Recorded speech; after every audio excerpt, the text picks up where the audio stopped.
नमस्कार, स्वागत है आपका। मैं हूं आपके साथ रोहित पुनेठा। लेकर आए हूं देश और दुनिया भर की खबरें बिना किसी लाग लपेट के। आप बस अगले 60 मिनट तक बने रहिए मेरे साथ, क्योंकि जो खबरें मैं आपको दिखाने वाला हूं अगले 60 मिनट के दौरान, वो खबरें होंगी एकदम खरी, एकदम 16 आने सच। तो आइए 16 आने सच्ची खबरों की शुरुआत कर रहे हैं। सबसे पहले यहां टेलीविजन स्क्रीन पर आएगी आज की पहली बड़ी खबर। क्या है आज की पहली बड़ी खबर? मैं आपको बता रहा हूं।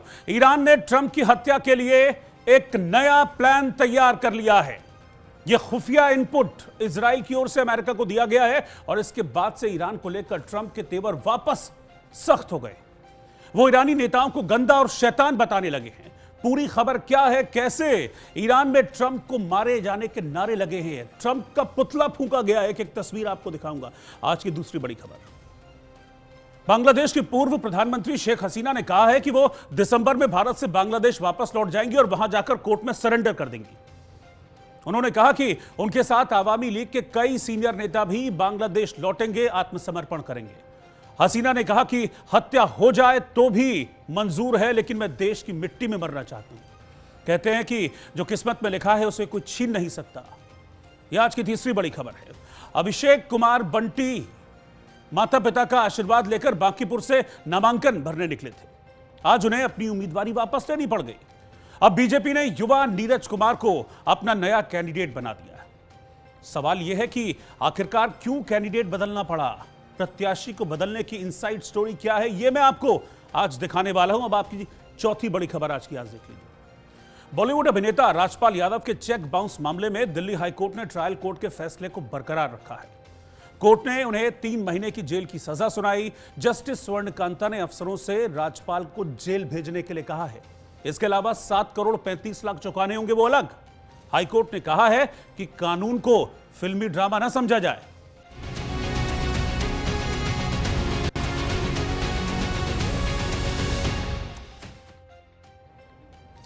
मैं ईरान की हिट लिस्ट में नंबर 1 हूं। तुर्की में नाटो समिट के दौरान अमेरिकी राष्ट्रपति डोनाल्ड ट्रंप ने जब यह दावा किया तब इसे सिर्फ उनकी बयानबाजी माना गया था, लेकिन अब इजराइल की खुफिया जानकारी ने इस दावे पर मुहर लगा दी है। इजराइल ने बाकायदा अमेरिका को अलर्ट किया है कि ईरान ट्रंप की हत्या की एक नई साजिश पर काम कर सकता है। डोनाल्ड ट्रंप की हत्या की साजिश कोई नई बात नहीं है। ट्रंप पर पहले भी कई बार हमले हो चुके हैं। दूसरे कार्यकाल के लिए जो चुनावी अभियान जब चल रहा था तब भी उन पर गोलियां चलाई गई। अब अमेरिका और ईरान के बीच जब एक बार फिर से तलवारें खींची हुई हैं तो ट्रंप की सुरक्षा को लेकर चिंता और ज्यादा बढ़ गई है। कैसे ईरान में ट्रंप के पुतले का दहन किया गया और कैसे ईरान की साजिश रची जा रही है ट्रंप को मारने की, जो दावा इजराइल ने किया है, क्या है इस सब के पीछे की सच्चाई, ये रिपोर्ट आपको बताएगी।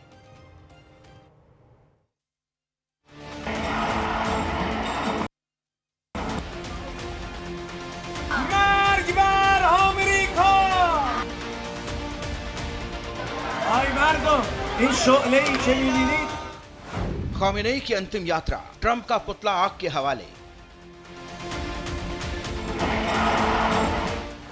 अंतिम विदाई में गूंजा गुस्सा, ट्रंप के पुतले का दहन। जनाजे से दुनिया को संदेश, ईरान का बदला भी बाकी है। ईरान में अली खामेनेई की अंतिम यात्रा के दौरान मशहद में लाखों ईरानियों ने अमेरिका के राष्ट्रपति डोनाल्ड ट्रंप का विशाल पुतला आग के हवाले कर दिया। ये नजारा ठीक वैसा ही था जैसे भारत में रावण दहन होता है। अली खामेनेई की अंतिम यात्रा सिर्फ मातम भर नहीं थी, बल्कि अमेरिका के खिलाफ गुस्से का मंच भी थी।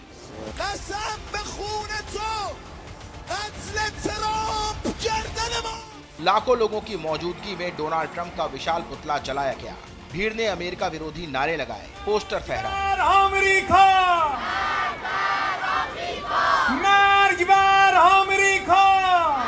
ट्रंप का पुतला जलाने की तस्वीरों ने दुनिया को यह संदेश देने की कोशिश की, ईरान के भीतर अमेरिका को लेकर भयंकर गुस्सा है और वो किसी भी कीमत पर बदला लेकर रहेंगे। अमेरिकी अखबार वॉल स्ट्रीट जर्नल ने भी दावा किया है कि इजराइल ने हाल ही में राष्ट्रपति डोनाल्ड ट्रंप को खुफिया जानकारी दी थी कि ईरान उनकी हत्या की योजना बना रहा है। हाल ही में नाटो शिखर सम्मेलन के दौरान ट्रंप ने कहा था कि ईरान की हिट लिस्ट में उनका नाम सबसे ऊपर है और उन्हें लगातार सुरक्षा खतरा बना हुआ है। Haider Haider Ai Marco, in lei ce li vedi? Everything's gone. Their leaders are gone. They had leaders, they're gone. And they had another set of leaders, they're gone. Now they have another set of leaders, they may be gone. Who knows? And you know what? I may be gone too, because I'm their number one target. It's out all over the place. I'm their number one because they're scum. That's the way they act, and that's the way they've done it for 47 years. But I'm doing what's right for the country. I'm doing really what's right for the world. They have to be stopped. And इससे पहले कई बार दावा किया गया कि Iran ने अमेरिकी राष्ट्रपति डोनाल्ड ट्रंप की हत्या करने के लिए करोड़ों डॉलर के इनाम का ऐलान किया। खबर आई कि डोनाल्ड ट्रंप और बेंजामिन नेतन्याहू की हत्या करने वाले के लिए लगभग 50 मिलियन यूरो यानी करीब 58 मिलियन डॉलर के इनाम का ऐलान किया गया। लेकिन ये इतना आसान नहीं है, क्योंकि अमेरिकी राष्ट्रपति डोनाल्ड ट्रंप का सुरक्षा घेरा बहुत कड़ा है, जिसे भेद पाना नामुमकिन है। लेकिन इन तस्वीरों से साफ होता है कि ईरान बदले की आग में जल रहा है। खामेनेई की मौत ईरान के लिए कोई साधारण बात नहीं है। ईरान हर हाल में बदला चाहता है। Bureau report, news India.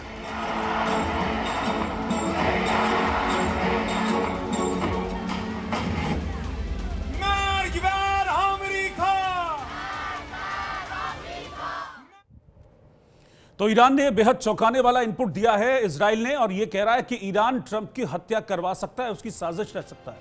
Trump ये पहले ऐलान कर चुके हैं, मुझे पता है, मैं तो हिट लिस्ट में हूं, मुझे कभी भी मारा जा सकता है। ये ट्रंप खुद इस बात को कह रहे हैं। लेकिन ईरान ने एक और बड़ा इनपुट दिया है, और इजराइल ने एक और बड़ा इनपुट दिया है, और इजराइल ये कह रहा है कि ईरान से जो जंग है वो अभी खत्म नहीं हुई है। क्या कहा जा रहा है ये देखिए, मैं आपको दिखाता हूं इस वक्त नेतन्याहू क्या कह रहे हैं।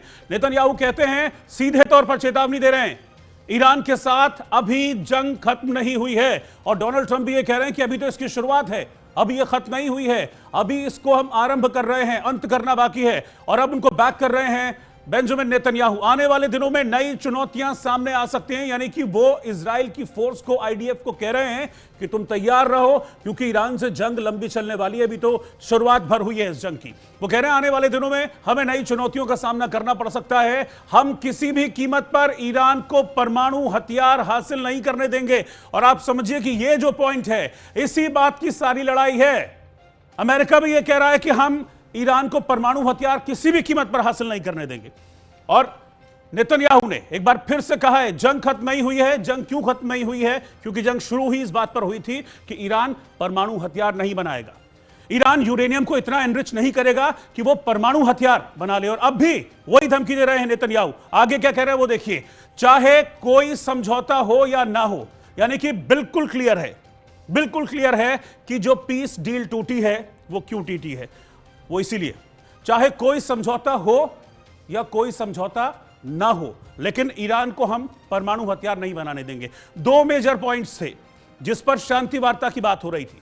पहला यही न्यूक्लियर, कि ईरान को न्यूक्लियर स्टेट बनने की अपनी जिद को छोड़ना होगा, लेकिन ईरान ने कहा नहीं, न्यूक्लियर स्टेट बनने की जिद मैं नहीं छोड़ूंगा, मैं न्यूक्लियर स्टेट बन कर रहूंगा। और दूसरा था हॉर्मुज, और हॉर्मुज पर भी ईरान ने बिल्कुल क्लियर कर दिया था कि वो हॉर्मुज पर अपना कंट्रोल चाहता है, अपना कंट्रोल नहीं छोड़ेगा। और इसी के चलते डील कैंसिल हुई। और अब नेतन्याहू ईरान को चेतावनी दे रहे हैं कि अगर इजराइल ने कार्रवाई नहीं की होती तो ईरान अब तक परमाणु हथियार बना चुका होता। यह कहा जा रहा है नेतन्याहू की तरफ से। यानी कि जो ईरान पर अटैक्स की शुरुआत हुई थी 28 फरवरी को, इसी साल 28 फरवरी को, उसको पूरी तरीके से जायज और पूरी तरीके से सही ठहरा रहे हैं बेंजामिन नेतन्याहू कि अगर हमने ईरान पर अटैक्स नहीं किए होते तो ईरान अब तक परमाणु हथियार बना चुका होता। यानी कि अमेरिका और इजराइल इस बात को जानते थे कि ईरान बहुत करीब है, और इस बात को ईरान कई बार एक्सेप्ट भी कर चुका। और मैं भी इस शो में कई बार आपको बता चुका हूं कि 60% तक यूरेनियम का एनरिचमेंट ईरान कर चुका था, और अगर वो एनरिचमेंट बढ़ाते बढ़ाते 90% तक अगर ले जाता ईरान, तो फिर वो न्यूक्लियर हथियार बना लेता। और इसीलिए अमेरिका और इजराइल ने मिलकर ईरान पर अटैक किया। और ये सारी बातें अब एक चेतावनी के तौर पर, एक इंफॉर्मेशन के तौर पर नेतन्याहू शेयर कर रहे हैं।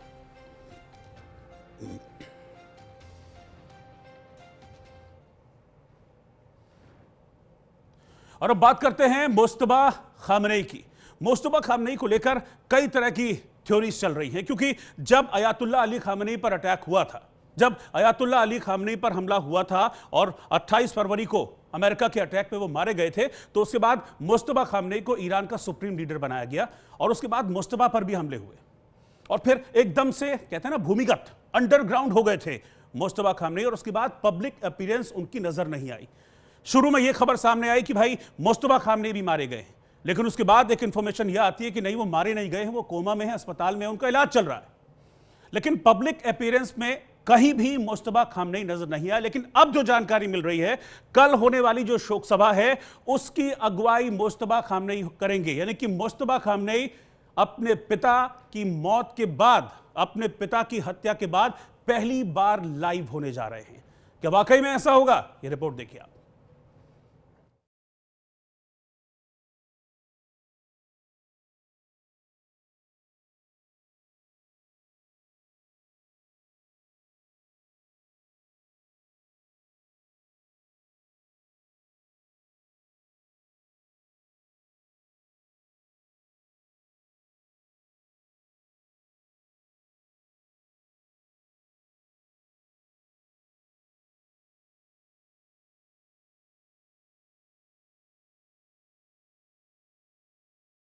मुस्तबा पिता खामिनेई की शोक सभा में शामिल होंगे। ईरान में सबकी निगाहें एक चेहरे पर टिकी हैं, वो हैं मुस्तबा खामिनेई। कोई कह रहा है मुस्तबा खामिनेई मर गए हैं, तो कोई कह रहा था कि वो घायल हैं, बंकर में हैं। ये इसलिए कहा गया क्योंकि पिता अली खामिनेई की अंतिम यात्रा में मुस्तबा के 3 भाई शामिल हुए, लेकिन मुस्तबा नहीं दिखाई दिए। अब दावा है कि मुस्तबा खामिनेई अपने पिता की शोक सभा में शामिल होंगे। ईरान की तस्नीम न्यूज एजेंसी के मुताबिक मुस्तबा कोम शहर की हजरत मासूमेह दरगाह में अपने पिता और पूर्व सुप्रीम लीडर अली खामिनेई की शोक सभा की अगुवाई करेंगे। यानी मगरिब और ईशा की नमाज के बाद होने वाली इस शोक सभा पर पूरी दुनिया की नजर है। युद्ध शुरू होने के बाद से मुस्तबा खामिनेई की कोई तस्वीर या वीडियो आधिकारिक तौर पर जारी नहीं किया गया। इसी वजह से उनके स्वास्थ्य और जिंदा होने को लेकर लगातार चर्चाएं होती रही हैं। इससे पहले ईरान के पूर्व सुप्रीम लीडर अयातुल्लाह अली खामिनेई का 7 दिन तक चला अंतिम सफर खत्म हो गया। उन्हें 131 दिन बाद उनके गृहनगर मशहद स्थित इमाम रजा दरगाह के दार अल जिक्र परिसर में सुपुर्दे खाक किया गया। पिछले 7 दिनों में तेहरान, क्रोम, मशहद और इराक के नजफ, करबला समेत कई शहरों में अंतिम यात्रा निकाली गई, जिसमें 4 करोड़ से ज्यादा लोगों के शामिल होने का दावा किया गया।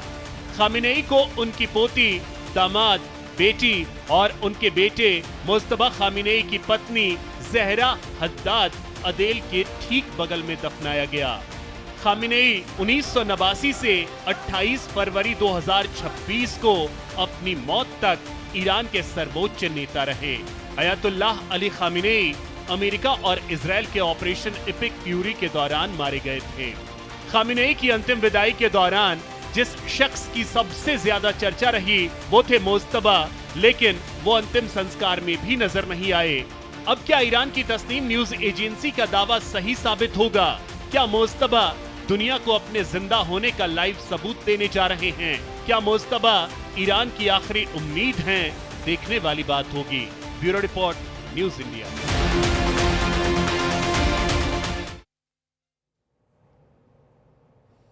इस बीच बात करते हैं तुर्की की। बल्कि तुर्की की बात करने से बेहतर कहना यह होगा कि तुर्की के डबल क्रॉस की हम बात कर रहे हैं। हथियारों की खरीद फरोख्त पर तुर्की डबल गेम खेल रहा है और वो डबल गेम सामने आ रहा है। खबर यह है कि अमेरिकी F-35 के लिए रूस का S-400 का त्याग क्या तुर्की करेगा? तुर्की के अखबार हुर्रियत है, उसका यह दावा है कि Russian S-400 air defence system खाड़ी देशों में बेच रहा है तुर्की। तो यह सीधे डबल क्रॉस वाली बात हो गई। तो सवाल यह है कि क्या रशिया के साथ डबल गेम खेल रहा है? आप समझ रहे हैं ना मैं क्या कह रहा हूं? डबल गेम क्यों कह रहा हूं? क्योंकि S-400 किसका है? S-400 है रशिया का। S-400 रशिया से तुर्की लेता है और तुर्की वो S-400 अब खाड़ी देशों को बेचने की बात कर रहा है। तो ये रशिया से डबल क्रॉस है। किस तरीके से डबल क्रॉस है, इसकी पूरी पटकथा कैसे लिखी गई है, इसको डिटेल में हम जानेंगे। सीधा पहले मैं न्यूज रूम चलता हूं। न्यूज रूम में अभिषेक हैं मेरे सहयोगी और पूरी कहानी उनके पास है। अभिषेक, जरा समझाइए डबल क्रॉस की कहानी। ईरान और अमेरिका का वॉर चल रहा है, लेकिन इन सब के बीच तुर्की का जो डबल क्रॉस है वो सामने आया है। और अब इसकी चर्चा सबसे ज्यादा हो रही है।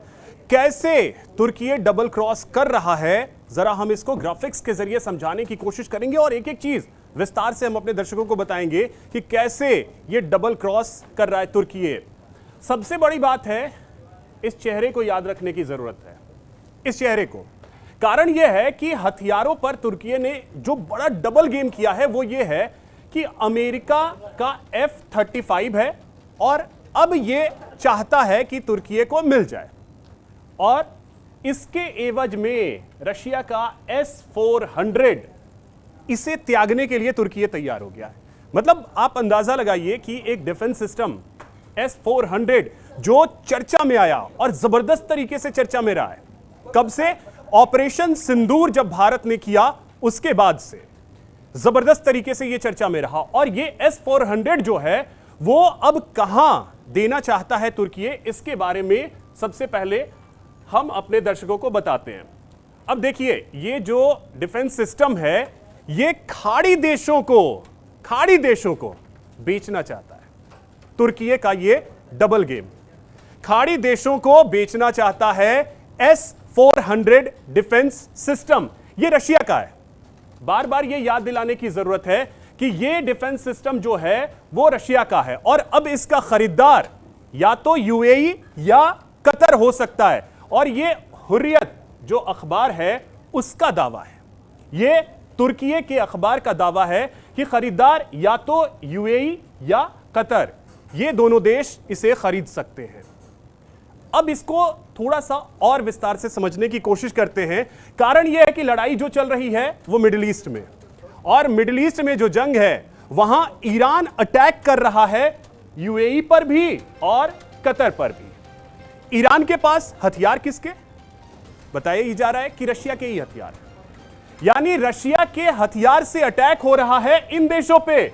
और अब खबर यह है कि अगर एयर डिफेंस सिस्टम जो है वो खरीद लेता है कतर या UAE, तो आप अंदाजा लगाइए कि एक तरफ से जो हमले होंगे वो रशिया के हथियार से ही हमले होंगे, और दूसरी तरफ जो एयर डिफेंस सिस्टम होगा वो भी रशिया का होगा, यानी कि हमले भी रशिया के हथियार से होंगे और जो डिफेंस करेगा वो भी रशिया का होगा, S-400। और इसी वजह से हम कह रहे हैं कि ये बहुत बड़ा डबल गेम जो है वो अमेरिका के साथ, जो अमेरिका के साथ बात चल रही है, खरीदार UAE और कतर होगा। और सबसे बड़ी बात यह है कि ये S-400 एक ऐसा एयर डिफेंस सिस्टम है जिसे पाकिस्तान भी चाहता है कि उसको मिल जाए। अब बड़ा सवाल यह है कि जो तुर्की एयर डिफेंस सिस्टम S-400 अगर बेचता है तो क्या पाकिस्तान के पास, लेकिन यहां सबसे बड़ी दिक्कत यह है कि रशिया ने इस पर रोक लगाया हुआ है, तो ऐसे में पाकिस्तान के पास तो जाने की कोई उम्मीद नहीं है। लेकिन इन सब के बीच खरीदार अगर UAE और कतर बनता है, तो इसीलिए हम बार बार ये कह रहे हैं कि ये डबल गेम जो है वो तुर्की बार बार कर रहा है। और तुर्की ने 2017 में रूस के साथ $2.5 अरब की लागत से S-400 मिसाइल सिस्टम को खरीदा था, और अब ये अगर कतर चला जाता है या UAE चला जाता है तो आप सोचिए कतर की और UAE की रक्षा जो है वो करेगा रशिया का S-400। बाकी की खबरों के लिए रोहित जी आपके पास फिर से लौटते, ओवर टू यू।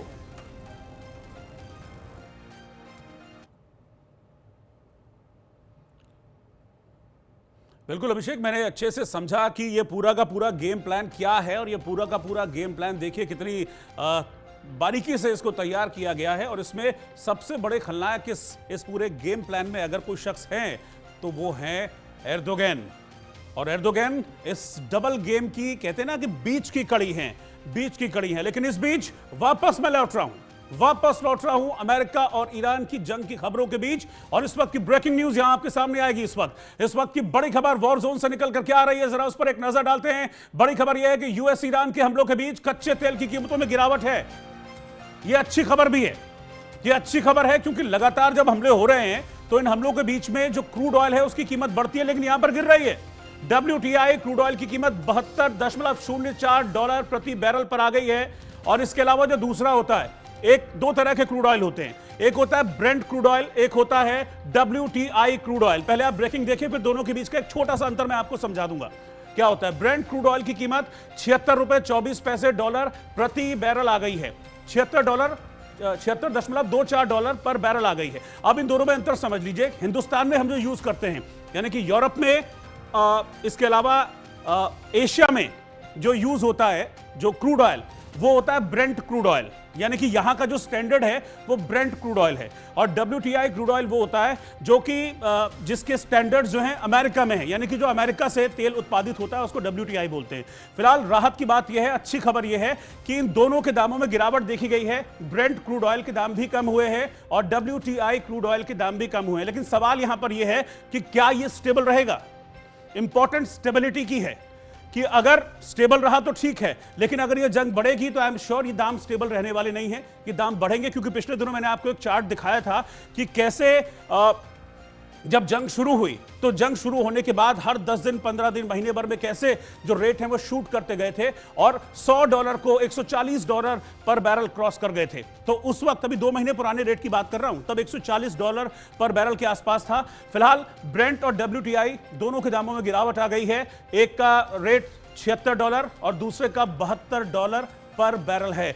WTI को मैं ऐसे भी आपको समझाऊंगा कि पिछले दिनों अमेरिका बहुत भारत के पीछे पड़ा हुआ था कि आप हमसे क्रूड ऑयल खरीदिए, हमारा कच्चा तेल लीजिए, आप रशिया से कच्चा तेल मत लीजिए। तो अमेरिका जो क्रूड ऑयल भारत को बेचने की कोशिश कर रहा है वो है WTI क्रूड ऑयल और ब्रेंट वो है जो अभी तक भारत यूज करता आ रहा है। न्यूज रूम चल रहे हैं, मैं मेरे सहयोगी अभिषेक मेरे साथ एक बार फिर से जुड़ रहे हैं, उनके पास इसी से रिलेटेड कुछ जानकारी। अभिषेक, ओवर टू यू। बिल्कुल रोहित जी, देखिए जिस तरीके से वॉर चल रहा है उसकी वजह से सबसे ज्यादा डर जो लोगों को है वो पेट्रोलियम चीजों को लेकर के है। और जब युद्ध रुक गया था, सीज फायर चल रहा था, तो इस दौरान ब्रेंट क्रूड ऑयल के दाम जो हैं वो लगातार नीचे जा रहे थे। और अब फिर से जब वॉर शुरू हुआ है तो थोड़ा सा चढ़ाव देखने को मिला है ब्रेंट क्रूड ऑयल के दाम में। अगर हम तारीख वाइज देखें, डेट वाइज हम समझें, तो देखिए 28 फरवरी 2026 से चीजें शुरू हुई थी। जो वॉर शुरू हुआ था, अमेरिका ने अटैक किया था। उसके बाद 2 मार्च को अगर हम आते हैं तो 2 मार्च को 80 से $82 प्रति बैरल जो है वो दाम था क्रूड ऑयल का, ब्रेंट क्रूड का 80 से $82 प्रति बैरल था। लेकिन 7 दिन के बाद ही, महज 7 दिन यानी 1 सप्ताह बीतते ही 9 मार्च को अगर हम जाएं तो ये दाम हो जाते हैं $100 प्रति बैरल। $100 प्रति बैरल तक ये पहुंच जाता है। लेकिन उसके लगभग 20-21 दिन बाद 1 अप्रैल को ये अपने उच्चतम ये पे होता है जब $144 प्रति बैरल कीमत होती है ब्रेंट क्रूड ऑयल की।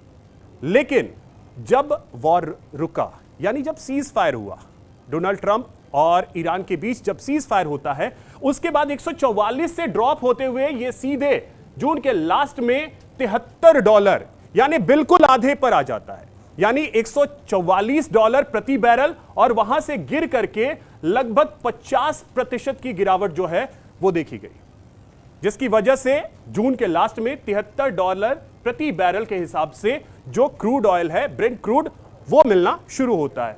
उसके बाद 1 जुलाई को यह $73.2 प्रति बैरल होता है, यानी कि लगभग वही बना रहता है जो जून के लास्ट में होता है, वही जुलाई के शुरुआत में। लेकिन 6 जुलाई को जब फिर से ईरान ने अटैक किया 3 जहाजों पर हॉर्मुज में, उसके बाद अमेरिका की तरफ से यह साफ कर दिया गया, डोनाल्ड ट्रंप की तरफ से, कि अब कोई सीज फायर नहीं, अब मैदान में कूदते हैं और जंग करते हैं। उसके बाद अभी तक की स्थिति यह है कि 10 जुलाई को $76.30 प्रति बैरल ब्रेंट क्रूड के दाम हुए हैं। लेकिन इन सब के बीच लोगों का डर यह है कि अगर यह वॉर चलता रहा, क्योंकि हम यहां अगर देखें महज 2 महीने के अंदर $144 तक पहुंच चुका था ब्रेंट क्रूड का दाम। अब अगर वॉर चलता रहा तो क्या होगा? लोगों के मन में सबसे बड़ा डर यही है कि भैया होगा क्या, और अगर यह वॉर नहीं रुकता है और डोनाल्ड ट्रंप अगर नहीं मानते हैं तो यह जो 50% की गिरावट थी इसका क्या होगा? क्या फिर से 50% बढ़ जाएगा या वॉर रुकेगा? यह वक्त बताएगा। बाकी लोगों के अंदर एक डर जरूर है। अभी ज्यादा अंतर नहीं आया है, $3 ही दाम बढ़े हैं, लेकिन जैसे जैसे वॉर आगे बढ़ेगा यह तय है कि ब्रेंट क्रूड के दाम बढ़ेंगे, और अगर बढ़ेंगे तो फिर इसका असर पूरी दुनिया पर फिर से पड़ना शुरू हो जाएगा। रोहित जी, आपके पास फिर से आते हैं, ओवर टू यू। बहुत बहुत शुक्रिया अभिषेक, पूरे डिटेल में समझाने के लिए, चार्ट दिखाकर कि कैसे ब्रेंट क्रूड ऑयल जो है उसके दाम बढ़े हैं और कैसे उनमें शफलिंग हुई है 2 मार्च से लेकर 10 जुलाई।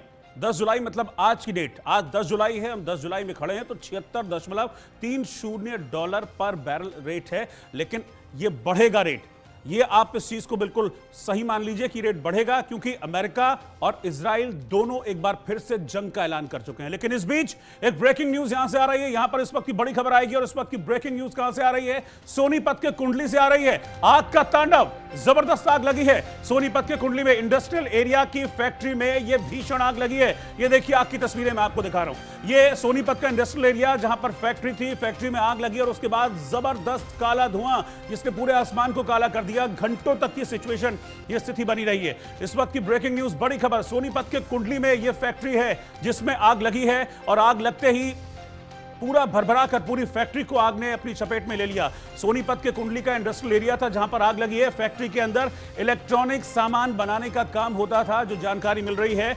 भीषण आग की चपेट में यह पूरी फैक्ट्री आई है, जिसके चलते लाखों के नुकसान की आशंका जाहिर की जा रही है। ये तस्वीरें आप देखिए, इन तस्वीरों को देखेंगे तो आप समझ पाएंगे कि आग कितनी भयावह थी, कितनी भीषण आग थी कि पूरी फैक्ट्री को इस आग ने चपेट में ले लिया। ये देखिए कितनी ऊंची ऊंची लपटें इसमें उठ रही हैं।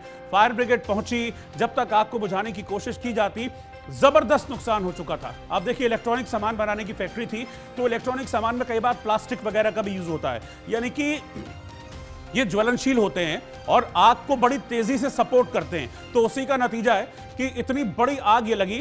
हालांकि राहत की बात यह है कि अब तक किसी भी तरह की जनहानि की खबर अभी तक नहीं आई है इस बड़ी आग में। सोनीपत के कुंडली के इंडस्ट्रियल एरिया में जो आग लगी है, लेकिन इसमें लाखों का नुकसान हुआ है, इस तरह की खबर जरूर सामने आ रही है। इन तस्वीरों को देखकर आपको पता चलेगा कि कितनी जबरदस्त, कितनी भीषण ये आग थी। फायर ब्रिगेड की टीम लगी, घंटों की मशक्कत की, तब जाकर इस आग को कुछ हद तक काबू किया गया है, लेकिन कोई जनहानि इसमें नहीं हुई है। अभी रिसेंट टाइम में अगर आप देखेंगे तो आग लगने की बहुत सी घटनाएं सामने आई हैं। एक छोटे से ब्रेक के लिए इन्हीं तस्वीरों के साथ एक छोटा सा ब्रेक मैं यहां पर ले रहा हूं। कुछ ही देर में फौरन वापस लौट रहे हैं। आप देखते रहिए 16 आने सच।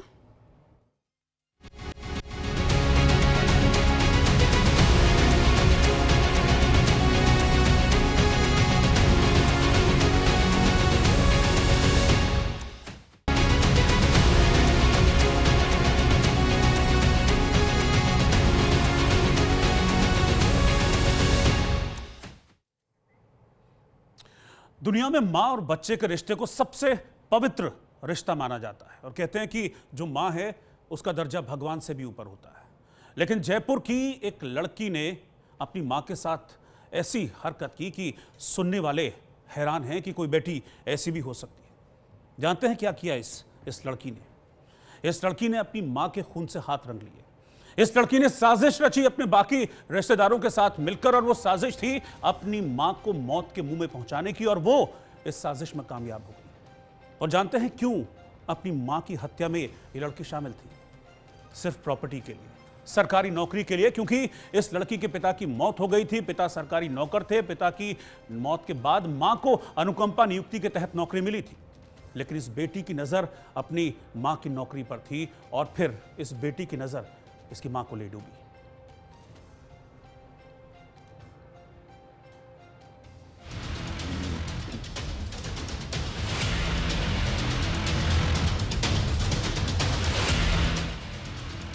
कलयुगी बेटी ने दी मां की हत्या की सुपारी। मां की नौकरी पर थी बेटी की बुरी नजर। 7 लाख में बेटी ने किया मां की जान का सौदा। हत्या के लिए ताऊ को करोड़ों की जमीन का दिया लालच। हत्या को हादसा दिखाकर बहाए घड़ियाली आंसू। मां की मौत का मातम मनाकर किया मासूमियत का नाटक। मामा के संदेह पर जांच से सुलझी हत्या की गुत्थी। इस मुस्कुराहट के पीछे इतना शातिराना दिमाग है जिसकी कल्पना करना भी असंभव है। लेकिन इस कलयुगी बेटी ने वो कर दिखाया जिसके लिए उसे नर्क में भी जगह न मिले। इस लड़की आयुषी ने सिर्फ रिश्तों का कत्ल नहीं किया, बल्कि रिश्तों पर ऐसा कलंक लगाया जो कभी नहीं मिटेगा। जिस मां ने उसे 9 महीने गर्भ में पाला, बचपन से लेकर बड़े होने तक हर बात का ख्याल रखा, उसने महज एक नौकरी पाने के लिए मां नीरज शर्मा की हत्या करवा दी। चौंकिए मत, स्याह हकीकत जान के आपके होश फाख्ता हो जाएंगे। सबसे पहले देखिए कैसे इतनी बेदर्दी से इसने अपनी मां की हत्या को अंजाम दिलवाया। आईओसी की साजिश तो मां को गाड़ी से उड़ाकर मौत के घाट उतारने के बाद उनकी जगह नौकरी पाने की थी और इस मकसद को पूरा करने के लिए उसने षड्यंत्र रचा और अपने मां की मौत की साजिश में अपने ताऊ, चचेरे भाई और दूसरे लोगों के साथ मिलकर मां की 7 लाख रुपए में हत्या की सुपारी दी। 1 महीने तक नीरज की मौत की रेकी की जाती रही और आखिरकार वो दिन भी आ गया जब रास्ते में तेज रफ्तार कार ने नीरज को कई मीटर हवा में उछाल दिया और उनकी दर्दनाक मौत हो गई। लेकिन नीरज के भाई राकेश को हालातों पर शक हुआ तो उसने एक्सीडेंट की पुलिस जांच की मांग कर दी। प्रॉपर्टी के लालच में और महिला की नौकरी को पाने के लालच में पूरा एक षड्यंत्र रचा गया और महिला की मृत्यु कारित की गई। इसमें जब पूछताछ हुई तो ये सामने आया कि कहीं ना कहीं महिला किसी अवसाद में थी और उसको लगातार परेशान किया जा रहा था। महिला के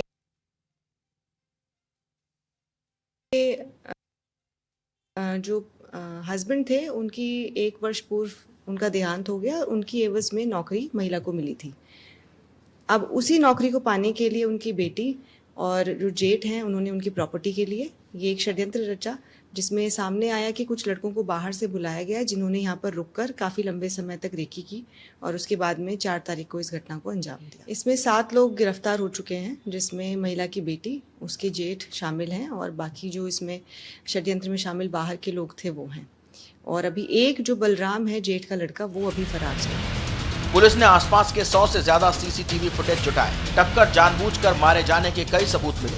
हरियाणा से किराए पर ली गई थी हत्या में इस्तेमाल कार। रेकी के लिए हायर किए गए थे 2 बदमाश। हत्या में शामिल बेटी, उसके ताऊ समेत 7 गिरफ्तार। फरार एक आरोपी की तलाश जारी। पुलिस जांच में यह भी सामने आया कि आयुषी ने अपनी मां की हत्या के लिए अपने ताऊ मोहन स्वरूप और चचेरे भाई बलराम को आगरा हाईवे पर स्थित 5 बीघा जमीन उनके नाम ट्रांसफर करने का लालच दिया था। इसके साथ ही ये भी सामने आया कि इस हत्याकांड को अंजाम देने से पहले नीरज शर्मा पर जानलेवा हमला हुआ था, लेकिन वो बच गई थी। जिसके बाद बेटी आयुषी ने मां की हत्या के लिए 7 लाख रुपए की सुपारी। इस हत्याकांड में फरार आयुषी का चचेरा भाई फरार है, जिसका पुलिस सरगर्मी से तलाश कर रही है। इस हत्याकांड के खुलासे के बाद हर कोई सन्न है और सोचने पर मजबूर है कि वो माँ बाप जो अपने बच्चे के लिए दिन रात एक करके जीवन समर्पित कर देते हैं, उनका वो बच्चा अपने फायदे के लिए उनकी ही जान लेने में एक पल भी नहीं गंवाता। ऐसे बच्चे ही संस्कारों की चिता जलाकर समाज में कलंक बनते हैं। Bureau report, news India. Hindustan से लेकर चीन तक बाढ़ बारिश ने कहर मचाया हुआ है।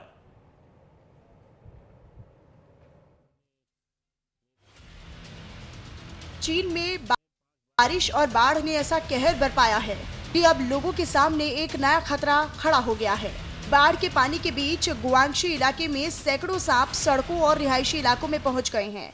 बताया ये जा रहा है कि भारी बारिश के चलते एक ब्रीडिंग फार्म से बड़ी संख्या में सांप बाहर निकल आए, जिसके बाद पूरे इलाके में डर और दहशत फैल गई है। सामने आए सीसीटीवी वीडियो में सांपों की आवाजाही कैद हुई है। दावा किया जा रहा है कि इनमें जहरीले कोबरा जैसे सांप भी शामिल हैं। हालात को देखते हुए प्रशासन ने हाई अलर्ट जारी कर दिया है। सांपों को पकड़ने के लिए विशेष टीमें तैनात की गई हैं, तो वहीं लोगों की सुरक्षा के लिए अस्थायी मेडिकल क्लिनिक भी बनाए गए हैं, ताकि किसी भी इमरजेंसी की सिचुएशन में तुरंत इलाज मिल सके। बारिश और बाढ़ के बीच अब चीन के इस इलाके में पानी के साथ साथ जहरीले सांपों का खतरा भी लोगों की चिंता बढ़ा रहा है। कुल्लू के मनाली विधानसभा क्षेत्र के कशेरी नाले से सामने आई ये तस्वीर पहाड़ों की कठिन जिंदगी की हकीकत बयां करती नजर आई। भारी बारिश के बाद उफनते नाले में अस्थायी पुलिया बह गई। अब ग्रामीण पेड़ के तने से बने अस्थायी पुल के सहारे जान जोखिम में डालकर आवाजाही करने पर मजबूर हैं। सोशल मीडिया पर वायरल वीडियो में एक पिता अपने बच्चे को कपड़े से पीठ पर बांधकर तेज बहाव वाले नाले को पार करता दिखाई दे रहा है। स्थानीय लोगों का कहना है कि साल 2025 की बाढ़ में यहाँ का पुल बह चुका था। नए लोहे के पुल का निर्माण अभी तक पूरा नहीं हो सका है। ये वीडियो सिर्फ एक वायरल क्लिप नहीं, बल्कि पहाड़ों में रहने वाले लोगों के रोजमर्रा के संघर्षों और मजबूरी की कहानी भी है। हरियाणा के फरीदाबाद से लापरवाही की एक ऐसी तस्वीर सामने आई है, जहां 2 बाइक सवार युवक बड़े हादसे का शिकार होते होते बच गए। मामला नंगला एनक्लेव पार्ट 2 का है, जहां पर रास्ते में सीवर लाइन के लिए खोदे गए गड्ढे में बाइक सवार 2 युवक अचानक गिर गए। बारिश और अंधेरे के बीच सड़क पर बने इस गड्ढे का अंदाजा युवक को नहीं लग पाया और बाइक समेत दोनों युवक उसमें जा गिरे। हालांकि इसमें गनीमत ये रही कि समय रहते ही दोनों युवकों को बाहर निकाल लिया गया और उनकी जान बचाई जा सकी। इस पूरी घटना का वीडियो भी सामने आया है जो सोशल मीडिया पर तेजी के साथ वायरल है। इस वायरल हो रहे वीडियो में सड़क पर खुले पड़े गड्ढे और उसमें गिरी बाइक दिखाई दे रही है। घटना के बाद स्थानीय लोग निर्माण कार्य में बरती गई लापरवाही और सुरक्षा इंतजामों को लेकर भी सवाल खड़े कर रहे हैं। उत्तराखंड के ऋषिकेश में लगातार हो रही बारिश ने लोगों की मुश्किलें बढ़ा दी हैं। बारिश के चलते नदी नाले उफान पर हैं और कई जगह पर तो हालात बेहद खतरनाक हो गए हैं। इसी बीच ऋषिकेश हरिद्वार चीला मार्ग पर बीन नदी के तेज बहाव में एक स्कूटी सवार फंस गया। बताया जा रहा है कि पानी का बहाव इतना तेज था कि स्कूटी सवार आगे बढ़ ही नहीं पा रहा था। इसी दौरान स्कूटी में रखा सामान भी पानी के तेज बहाव में ही बह गया। हालात बिगड़ता देख मौके पर मौजूद लोगों ने तुरंत मदद की और काफी मशक्कत के बाद स्कूटी सवार को सुरक्षित बाहर निकाल लिया। घटना का वीडियो भी सामने आया है जिसमें उफनती नदी और तेज बहाव के बीच फंसे व्यक्ति को देखा जा सकता है। हालांकि गनीमत रही कि समय रहते लोगों ने मदद दी और बड़ा हादसा टल गया। उत्तराखंड के हरिद्वार से एक ऐसा वीडियो सामने आया है जहां कुछ युवकों की लापरवाही भारी पड़ सकती थी। मामला बैरागी कैंप इलाके का है जहां नील धारा के तेज बहाव के बीच युवकों ने अपनी थार गाड़ी उतार दी। अब बताया ये जा रहा है कि युवक थार के इंजन की ताकत जांचने के लिए उसे नदी में लेकर पहुंचे थे, लेकिन तेज बहाव के बीच गाड़ी फंसी की फंसी रह गई। देखते ही देखते थार नदी के बीचों बीच अटक गई और युवकों की मुश्किलें बढ़ती चली गई, जिसके बाद युवकों ने मदद की गुहार लगाई। हालांकि काफी देर की मशक्कत के बाद जेसीबी की मदद से थार गाड़ी को नदी से सुरक्षित बाहर निकाल भी लिया गया। गनीमत ये रही कि इस दौरान कोई बड़ा हादसा नहीं हुआ। और इस वक्त बिहार की सियासत से जुड़ी एक बड़ी खबर आ रही है और बड़ी खबर बांकीपुर उपचुनाव से संबंधित है जहां पर बीजेपी प्रत्याशी ने अपना नाम वापस ले लिया है। ये ब्रेकिंग न्यूज बिहार की सियासत से जुड़ी ब्रेकिंग न्यूज है। बांकीपुर उपचुनाव से बीजेपी प्रत्याशी ने अपना नाम वापस ले लिया है। बीजेपी प्रत्याशी अभिषेक ने अपना नाम वापस लिया है। कल ही नामांकन किया था और आज अपना नाम वापस ले लिया है। कल ही देखिए, मैं जैसा कि आपको बता रहा था कि अपना नामांकन दाखिल किया था और आज अभिषेक ने अपना नामांकन वापस ले लिया है। और सबसे हैरानी की बात यह है कि नाम वापस लेने का रीजन, नाम वापस लेने का जो कारण है, वो कह रहे हैं कि पारिवारिक वजह से मैंने नाम वापस लिया है। नीरज कुमार सिन्हा को नया उम्मीदवार बनाया गया है बांकीपुर उपचुनाव में, जो बीजेपी के अब कैंडिडेट होंगे नीरज कुमार सिन्हा। तो क्या सिर्फ एक पारिवारिक वजह से जिसका हवाला दिया जा रहा है वो एक सही वजह है? कि देखिए ये मैं आपको दिखा रहा हूं, उसमें सारी जानकारी उन्होंने दी है कि मुझे उपचुनाव में एनडीए प्रत्याशी बनाया गया था, लेकिन मैं कुछ पारिवारिक वजहों से, ये देखिए, ये विनम्रता के साथ आपको आग्रह करना चाहता हूं कि मैं पारिवारिक कारण से विधानसभा का बाय इलेक्शन उपचुनाव लड़ने में असमर्थ हूं। मैं कार्यकर्ता के नाते निष्ठापूर्वक सेवा देता रहूंगा। नीचे उनका नाम वगैरह लिखा हुआ है, अपने साइन किए हुए हैं। तो अभिषेक, जिन्हें पहले कैंडिडेट बनाया गया था, उन्होंने चुनाव से पहले नाम वापस ले लिया है और इसके साथ ही बीजेपी ने नए उम्मीदवार के नाम का ऐलान कर दिया है, नीरज सिन्हा। इसको देखकर जितनी फ्रीक्वेंटली ये हुआ है, जितनी तेजी से हुआ, ऐसा लग रहा है कि शायद ये सब कुछ स्क्रिप्टेड था, ये सब कुछ तय था। और जैसे ही वहां नाम वापसी हुई अभिषेक की, यहां नीरज सिन्हा के तौर पर नए प्रत्याशी के नाम का ऐलान कर दिया गया। ये देखिए, ये प्रेस रिलीज है जिसपे पूरी जानकारी दी गई है। इसमें ये देखिए, बिहार बांकीपुर 182, हर विधानसभा का अपना अपना एक नंबर होता है, तो उसमें श्री नीरज कुमार सिन्हा, ये ऑफिशियल लेटर है जिसमें राष्ट्रीय महासचिव जो हैं अरुण सिंह, उनकी तरफ से ये नाम का ऐलान कर दिया गया कि नीरज कुमार सिन्हा अब बांकीपुर का जो बाय इलेक्शन है उसमें बीजेपी के ऑफिशियल कैंडिडेट होंगे। तो अभिषेक कुमार, जो अब तक ऑफिशियल कैंडिडेट थे बांकीपुर उपचुनाव में बीजेपी के, उन्होंने नाम वापस ले लिया है। वजह जो अब तक पब्लिक डोमेन में है वो ये है कि पारिवारिक कारणों की वजह से वो कह रहे हैं कि मैंने अपना नाम वापस ले लिया है। इसके फौरन बाद बीजेपी ने नए नाम का ऐलान कर दिया और नीरज कुमार सिन्हा को अब बीजेपी की तरफ से उम्मीदवार बनाया गया, यानी कि बांकीपुर का जो उपचुनाव है वो नीरज कुमार सिन्हा उसमें बीजेपी के ऑफिशियल कैंडिडेट होंगे। लेकिन जिस तरह की ये चीजें हुई है, क्योंकि देखिए कल नामांकन दाखिल किया और आज नाम वापस ले लिया और उसके बाद पारिवारिक वजह बताई जा रही है, पारिवारिक कारण बताया जा रहा है, तो पॉलिटिकल हलकों में ये चीजें कुछ हजम नहीं हो रही हैं। 30 जुलाई को बांकीपुर में उपचुनाव होना है, आज 10 जुलाई है, तो अभी 20 दिन का वक्त है। 30 जुलाई को बांकीपुर में बाय इलेक्शन होना है, लेकिन उससे पहले ये नाम वापसी कई सवाल खड़े कर रही है कि क्या कुछ ऐसा चल रहा है संगठन में, जिसके चलते नाम वापस लिया अभिषेक ने। वो क्या कह रहे हैं, लेटर तो मैंने दिखा दिया, वो खुद कह क्या रहे हैं वो देखिए आप। में माननीय प्रदेश अध्यक्ष महोदय, भारतीय जनता पार्टी बिहार प्रदेश महोदय, सादर प्रणाम है। मुझे भारतीय जनता पार्टी ने बांकीपुर विधानसभा में उपचुनाव में एनडीए के प्रत्याशी बनाया था। उसके लिए केंद्रीय नेतृत्व, प्रदेश नेतृत्व का मैं आभार व्यक्त करता हूं। विनम्रता के साथ आपको आग्रह करना चाहता हूं कि मैं पारिवारिक कारण से विधानसभा उपचुनाव लड़ने में असमर्थ हूं। मैं एक कार्यकर्ता के नाते निष्ठापूर्वक सेवा देते रहूंगा। अभी तो अचानक मैं तो अपने बूथ पर पर्ची बांट रहा था, अचानक फ़ोन आया कि आपका नाम चल रहा है, तो लेकिन हम उतना नहीं, लेकिन यहाँ से फ़ोन आया तो हम बुलाहट हुआ तो मैं आया। तो मैं ऐसा देख रहा हूँ कि मुझे एक बूथ लेवल का कार्यकर्ता को भारतीय जनता पार्टी इस जगह पर पहुँचाई है। मैं तो कल्पना भी नहीं कर रहा था कि मैं यहाँ तक अभी पहुँच पाऊँगा, जो मेरा उम्र है अभी। लेकिन मैंने अपनी कार्य क्षमता से, मैं बूथ अध्यक्ष का काम करता था, वहाँ पर पर्ची बांट रहा था, मुझे जानकारी मिली तो अभी मैं यहाँ पे पहुँचा हूँ। शीर्ष नेतृत्व का मेरा बहुत बहुत आभार है। उन्होंने मुझे इस लायक समझा कि एक छोटा सा आम कार्यकर्ता को इस जगह पर चुनाव दिया है, टिकट दिया है। इसके लिए मैं शीर्ष नेतृत्व का बहुत बहुत आभार करता हूँ। हमारे प्रदेश अध्यक्ष जी का इसके लिए बहुत आभार है मन से।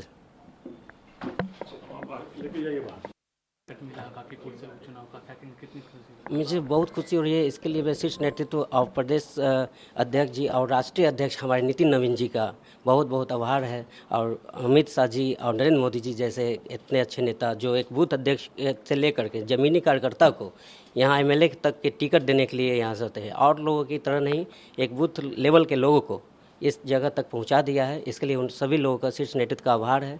अब प्रदेश अध्यक्ष का आभार है। भारतीय जनता पार्टी को मैं फिर से मैं आभार प्रकट करना चाहता हूं कि छोटे से कार्यकर्ताओं को भी उनका नज़र रहता है, उनका वो आज जमीनी स्तर के नेता थे और आपको एक अच्छा जी, मैं शुरू से मैं बूथ मंत्री बना, बूथ अध्यक्ष बना, महामंत्री बना, और मैं 2 बार से मंडल अध्यक्ष रहा, और जिला उपाध्यक्ष का भी कार्य मैं युवा मोर्चा में किया हूँ। मैं चाहता हूँ कि सभी जीत तो बहुत ज़बरदस्त होने जा रही है, और सभी कार्यकर्ताओं के साथ मिलकर और हमारे आम जनता हम लोग के बांकीपुर नमन को बहुत बहुत आशीर्वाद देने जा रही है। इसके लिए मैं राष्ट्रीय अध्यक्ष जी जो उनके कार्य को देख करते हुए आज ये लोग यहाँ पे देंगे। जो लोग जरा सा भी पॉलिटिक्स को जानते होंगे वो इतना तो जानते हैं कि एक टिकट के लिए कितने लोग भागदौड़ करते हैं, और एक कार्यकर्ता की, आम कार्यकर्ता की पूरी जिंदगी निकल जाती है टिकट हासिल करने में, तिगड़म भिड़ाता है। लेकिन सिर्फ ये कहकर कि पारिवारिक कारणों की वजह से चुनाव लड़ने में असमर्थ हूं, वो कहते हैं ना, ये बात कुछ हजम नहीं हुई। अगली खबर की ओर रुख करते हैं। बात कर रहे हैं मेरठ की, जहां पर ललिता गौतम हत्याकांड अब सिर्फ एक हत्या का मामला नहीं रह गया है, बल्कि इस पर सियासत भी तेज हो गई है। एक तरफ पीड़ित परिवार लगातार इंसाफ की मांग कर रहा है, तो दूसरी तरफ विपक्ष योगी सरकार को और मेरठ पुलिस की कार्यशैली को लेकर लगातार सवाल खड़े कर रहा है। प्रदर्शन के दौरान पुलिस की कार्रवाई और वायरल हुए एसएसपी के वीडियो ने इस विवाद को और बढ़ा दिया है। रिपोर्ट देखिए।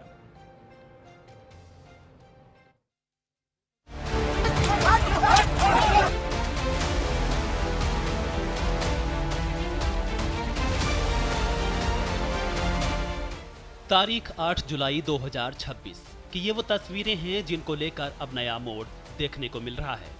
मामले को लेकर एक्शन भी हो रहा है। मेरठ में ललिता गौतम हत्याकांड को लेकर कलेक्ट्रेट ऑफिस के बाहर शांतिपूर्ण प्रदर्शन चल रहा था, लेकिन उस वक्त अफरा तफरी मच गई जब अचानक पुलिस ने कथित तौर पर लाठीचार्ज कर इनको खदेड़ना शुरू कर दिया। इतना ही नहीं, एक वीडियो भी वायरल हुआ जिसमें एसएसपी अविनाश पांडे प्रदर्शनकारियों को हटाते और कुछ लोगों को थप्पड़ मारते भी नजर आए। थप्पड़ की ये तस्वीरें वायरल हुई और मामले ने नया मोड़ ले लिया। ये घटना अब राष्ट्रीय मानवाधिकार आयोग तक भी पहुंच चुकी है। आयोग ने मामले की गंभीरता को देखते हुए उत्तर प्रदेश के डीजीपी और प्रमुख सचिव गृह को नोटिस जारी कर विस्तृत रिपोर्ट तलब की है। दरअसल आयोग को एक शिकायत दी गई है, जिस पर आयोग ने संज्ञान लेते हुए ये कार्रवाई की है। रिपोर्ट में सवाल किया गया है कि पुलिस को बल प्रयोग की जरूरत क्यों पड़ी, प्रदर्शनकारियों को कितनी और कैसी चोटें आईं, पुलिस कार्रवाई का आधार क्या था, घायलों को क्या चिकित्सा सहायता उपलब्ध कराई गई। इधर घटना को लेकर पुलिस ने भी एक बयान में कहा कि प्रदर्शनकारियों से कहा गया था कि वो अपनी मांगों को लेकर एक ज्ञापन दे दें। पुलिस ने यह भी आरोप लगाया कि रोड को जाम कर दिया गया, साथ ही प्रदर्शन में बच्चों को भी बहला फुसला कर बैठाया गया। टीपी नगर से एक महिला चली गई थी, जिनके बारे में उनके परिजनों द्वारा 16 मई को गुमशुदगी दर्ज कराई गई थी। नोएडा के एक रवि गौतम, जिन पर 4 मुकदमों का आपराधिक इतिहास हमें मिल चुका है, अन्य की जानकारी की जा रही है। एक अन्य व्यक्ति जिस पर राष्ट्रीय सुरक्षा कानून के तहत भी कार्रवाई की जा चुकी है। ऐसे व्यक्तियों के द्वारा भोले भाले लड़कों को, जिसमें कई नाबालिग लड़के भी शामिल थे, जिनसे हमने जब बात की तो उन्हें प्रकरण का ABCD कुछ भी नहीं पता था कि क्यों हमें यहाँ पर बुलाया गया है। उनको भड़काकर पहले सभी लोग शांतिपूर्वक कमिश्नरी पार्क में बैठे हुए थे। सभी अधिकारियों द्वारा उनसे वार्ता की जा रही थी। उनसे ये भी कहा गया था कि जिसको भी ज्ञापन देना है या जो भी विवेचनात्मक बिंदु आप चाहते हैं वो हमें लिख के दे दीजिए। उस पर कुछ लोग राजी भी थे, लेकिन इन आपराधिक तत्वों के द्वारा उन्हें भड़काकर कलेक्ट्रेट के गेट के सामने रोड जाम की गई, जिससे आने जाने वाले लोगों का आवागमन बाधित हुआ। जितने अधिकारीगण हैं उनका आवागमन बाधित हुआ। इनसे लगातार वार्ता जारी रही, लेकिन बहुत लंबा समय निकल जाने के बाद में और सारी चेतावनी इन्हें दिए जाने के बाद में इनको आवश्यक न्यूनतम बल का प्रयोग कर वहाँ से हटाया गया है। इस प्रकरण में जिन लोगों के द्वारा ये अराजकता फैलाई गई है और जिनका जिस प्रकार का आपराधिक इतिहास है, उनके विरुद्ध सम्यक धाराओं में थाना सिविल लाइन पर मुकदमा पंजीकृत किया जा रहा है। इन सब के बीच मामले को लेकर सियासत भी उबाल मार रही है, जहां नगीना सांसद चंद्रशेखर आजाद ने इसको लेकर मोर्चा खोल दिया है। ललिता गौतम के मोहल्ले वाले यहाँ पर आ गए हैं, प्रदर्शन कर रहे हैं। उनका कहना है कि आजाद समाज पार्टी के राष्ट्रीय अध्यक्ष चंद्रशेखर आजाद को ना तो उनके मोहल्ले में जाने दिया जा रहा है, ना ही उनसे बातचीत करने दी जा रही है। अब वो यहाँ पर टोल प्लाजा, सिवाय टोल प्लाजा पर आए हैं बात करने के लिए, बातचीत करने के लिए कुछ लोग मौजूद हैं। हमारी ललिता बहन को जो न्याय चाहिए, और जो उस दिन 8 तारीख को हमारे सभी भाइयों पर लाठी चार्ज करा है SSP ने, उनको सस्पेंड करना चाहिए। न्याय चाहिए। और जो हमारे लोग जेल गए सस्पेंड होना चाहिए। डीएम के गेट बंद कर दिए गए, जब हमारी आवाज सुनने वाला ही, जब हम अपनी आवाज को कहेंगे भाई गेट बंद कर देंगे, तो लोग सड़क पे ही बैठेंगे, फिर कहाँ जाएंगे। अब गाँव में आ जा रहे हो आराम से। गाँव में इतना पूरा भय का माहौल है।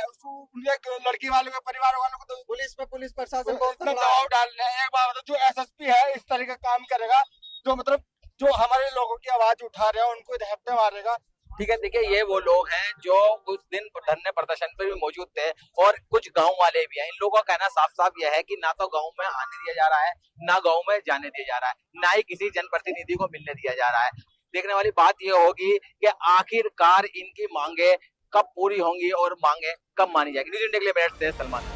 तो वहीं बसपा सुप्रीमो मायावती का भी इसको लेकर बयान सामने आया। पीड़ित परिवार से मिलने जा रहे चंद्रशेखर के काफिले को रोहाना टोल प्लाजा पर रोक दिया गया। इस दौरान उनकी पुलिस से नोकझोंक भी देखी गई। हालांकि बाद में सांसद की 3-4 गाड़ियों को मेरठ जाने की अनुमति दी गई, जबकि बाकी वाहनों को वापस भेज दिया गया। लेकिन मामले को लेकर मायावती ने कहा कि दलित समाज की आवाज केवल BSP ही है। कुछ संगठन और राजनीतिक दल पीड़ितों का फायदा उठा रहे हैं। इन संगठनों और दलों के मुखिया मगरमच्छ की तरह आंसू बहाने के लिए घटनास्थल पर पहुंचकर अपनी राजनीतिक रोटी सेंकते हैं, तो उससे पीड़ितों को न्याय नहीं मिलने वाला है। बाबा साहब अपने लोगों को सलाह के तौर पर ये भी कहते रहे हैं कि इन्हें किसी भी मामले में अपने ऊपर होने वाली जुल्म जाति के विरुद्ध लड़ाई कानून को अपने हाथ में लेकर नहीं, बल्कि कानून के दायरे में रहकर करना है, सड़कों पर उतरना है। और जो भी ऐसे संगठन व पार्टियां आदि अपने संकीर्ण राजनीतिक स्वार्थ के लिए इन वर्गों के दुखी व पीड़ित लोगों को भड़काकर व गुमराह करके उन्हें सड़कों पर उतारती हैं और करते ये हैं ये लोग, ये जो विभिन्न पार्टियां हैं, संगठन हैं, उन्हें सड़कों पर उतारती है, दुखी पीड़ित लोगों को भड़काकर गुमराह करके, और करते ये हैं कि पहले ऐसे संगठन व पार्टियां हिंसा व हंगामा व सड़क जाम जैसा बवाल आदि कराती हैं, और फिर उनके मुखिया मगरमच्छ की तरह आंसू बहाने के लिए घटनास्थल पर पहुंचकर अपनी राजनीतिक रोटी सेकते हैं। मेरठ के ललिता हत्याकांड की बात करें तो ये पूरा मामला 15 मई से शुरू होता है। 20 साल की ललिता गौतम मेरठ के टीपी नगर क्षेत्र स्थित गगन एन्क्लेव में अपने परिवार के साथ रहती थी। ललिता गौतम बीए अंतिम वर्ष की छात्रा थी। मेरठ के रोहटा थाना क्षेत्र की रहने वाली थी। 15 मई 2026 को परीक्षा देने के लिए घर से निकली थी। 16 मई को थाना टीपी नगर में गुमशुदगी की रिपोर्ट दर्ज कराई गई। अगले दिन उसका शव गन्ने के खेत में मिला। शुरुआती जांच में हत्या की पुष्टि हुई। पुलिस ने मुख्य आरोपी के खिलाफ कार्रवाई की और जेल भेज दिया, लेकिन कार्रवाई से परिवार संतुष्ट नहीं था और इसी को लेकर विरोध प्रदर्शन हुए। बहरहाल पुलिस ने प्रदर्शन के बाद कई लोगों पर मुकदमा दर्ज किया है और कुछ गिरफ्तारियां भी हुई हैं। दूसरी ओर पीड़ित परिवार और प्रदर्शनकारी निष्पक्ष जांच, सभी आरोपियों की गिरफ्तारी और न्याय की मांग पर अड़े हुए हैं। साथ ही मामले ने सियासी रंग भी ले लिया है। मामले को लेकर सपा और कांग्रेस ने भी सवाल उठाए हैं, तो बसपा चीफ भी खुलकर इस मामले पर अपने विरोधियों को घेर रही हैं। अब देखना यह है कि उत्तर प्रदेश के डीजीपी और प्रमुख सचिव गृह एनएचआरसी को क्या जवाब देते हैं। Bureau report, news India.